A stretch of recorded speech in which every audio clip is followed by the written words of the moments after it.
Wow, so for all you pet owners and animal lovers in general, I guess this article might have brought you some exciting news.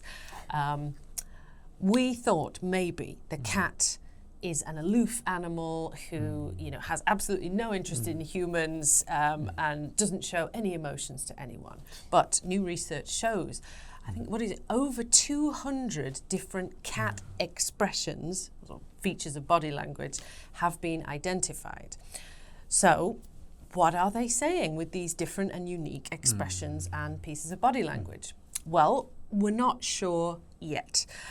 Scientists have been using AI and programming it to collect data of animal behaviors and try to connect together patterns or correlations so they can maybe decode the emotional language of cats, which as a cat owner is so exciting. Yes, I would love to know more about what my cat is trying to say or trying to express, or what emotions my cat is feeling from their body language. So, but this is not just all about cats. They have started doing research into, I think they said, horses and cows. Again, identifying different sort of pieces of body language that they regularly use, feeding them into AI, and then they're using YouTube data sets. So videos of cows and horses on YouTube are being fed through the AI data collectors, and in the hope, again, we can figure out the patterns, the emotional states, and the expressions of these animals. Particularly for cows, the application sounded quite practical, that if they can figure out the mood and the emotions of the cows for cows on farms, dairy cows, any cows, they really need to know when the cow is in pain. I've seen how when they get infections in their hooves and stuff, they really need to get that quickly and cure it, or the cow needs to be put down. It can mean an unhealable problem. But if the cow is particularly stoic and tough and not showing any pain that the farmer can recognize, that could be a problem. It could be the end of the cow's life, ultimately. So if they can recognize the pain earlier, the subtle signs could save cows' lives, and they could be in better comfort. And so we're going to have to wait a while, though. These huge data collectors need a lot of time to do their work, and the scientists are saying, don't rush it. If we sort of end up doing it too quickly and misinterpreting this data, we could end up doing more harm to animals than good. So a little patience, but hopefully we'll get there very soon. I know, right? This article reminds me of maybe 2 years ago. We did an article about, again, an AI bot being used to analyze whale song. Do you remember that one? Man, that was a long time ago. What a callback. Yeah, and because they recognize it's all very complex, the sounds that they make, but they don't really know what whales are talking about. So they're trying to use the AI to analyze big data. And again, what if they're all just talking about their bowel movements? Yes, I wonder. What if it's all really mundane? But anyway, it would be fun to know and maybe even communicate back if we can figure that out. Exactly, like on Star Trek. So, I know. If your pet could answer your questions, maybe we figure out the cat language one day, what would you ask your cat? Who do you like more? No, I'm just joking.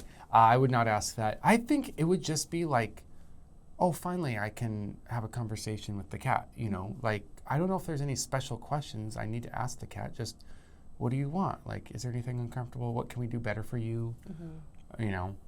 Are you annoyed at being in this space for too long? Why are you scared of this? Are you uncomfortable with this? Do you like your food in this pot? Or, talking with them. But then we'd have to understand cats' grammar, vocabulary, and also culture. Because cats are territorial, right? So if we're talking like, oh, do you want your food here? They might be like, that's your territory, not mine. Yeah, but then you offer your territory to them so they think they're king now, which they always do anyway. You know what I mean? Yeah. I might not like the responses my cat gives me. I'm sure my cat would be like, this is my house. Can you just get out, please? Exactly. You need to get out. Give me the food and get out. You're like, oh. Yes. All right. It could be But upsetting. in a dark way, we could figure that out of like animals are like, I kind of feel like a prisoner. You know what I mean? Like, yeah, they're happy, but how much are they happy? Maybe not as much as we think. When they're looking out the window, maybe they're like, man, I wish I could be out there. I think there is a high possibility of that, yes.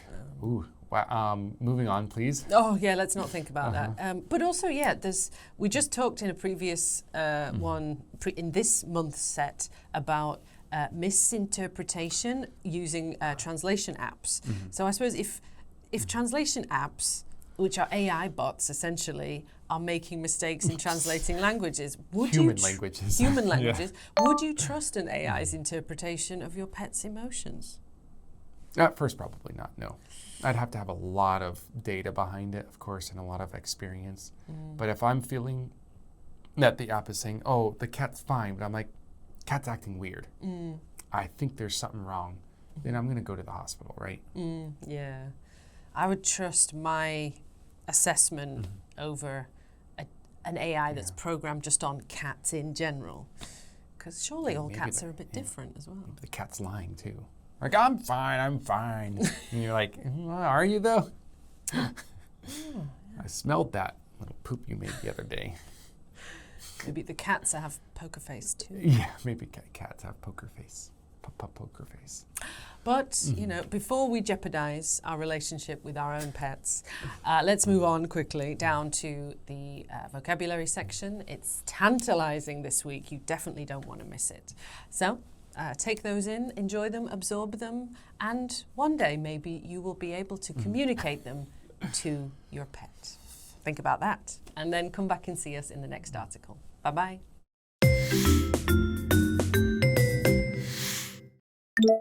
Telltale. Telltale.